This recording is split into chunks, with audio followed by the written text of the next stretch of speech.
Sa tingin niyo ho ba may pupuntahan yung impeachment? Oo, meron. Sapagkat matitibay talaga ang mga grounds niyan.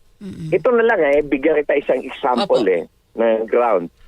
Ang sabi ni VP Sara, nag-issue siya ng 15 million na pondo para doon sa Youth Summit na ginawa ng Armed Forces of the Philippines.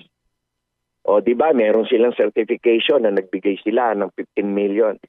Ang nag-testify yung AFP, sabi nila, wala, sarili naming budget. Wala kaming kinuha sa VP, sa Office of the Vice President. Yun pa lang Kahit isa nga lang pag-usapan, yun lang pag-usapan, booking na. Booking na. Doon pa lang. At saka syempre, yung mga Mary Grace Piatos niya,